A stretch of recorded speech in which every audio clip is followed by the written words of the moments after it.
তো বন্ধুরা, বাজার থেকে বাটা মাছ আনা হয়েছে, তো আজকে বাটা মাছের ঝোল হবে। তো এবার মাছটা আমরা কেটে নিচ্ছি, তারপরে এবার ধুয়ে নিব। তো ধোয়া হয়ে গেল, এবার আমরা মাছে লবণ দিয়ে দিব। পরিমাণ মতন লবণ দেওয়ার পর হলুদ গুঁড়ো দিয়ে দিব, তারপরে মাখিয়ে নিব। ভালো করে মাখাবেন। এবার কড়াইয়ে তেল দিয়ে দিব, এবার কাঁচা জিরে তেলে দিয়ে দিব। মাছগুলো তেলে ছেড়ে দিব একটা একটা করে। মাছটা লাল লাল করে ভাজা গেলে তুলে নিব। তেলটা আমি বেশি নিয়েছিলাম, ওই তেলে আলুটা ভেজে নেব, বেগুন দিয়ে দেবো।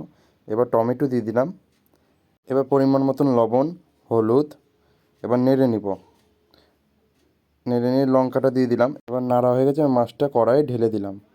মাছটা এবার নেড়ে নেব একটু, দিয়ে এবার ঢেকে দিব। তো এবার তুলে নিলাম। তো এবার দেখতে পাচ্ছেন হয়ে গেছে। এবার জিরের গুঁড়ো দিয়ে এবার হালকা করে নেড়ে এবার ঝোলটা নামিয়ে নিব।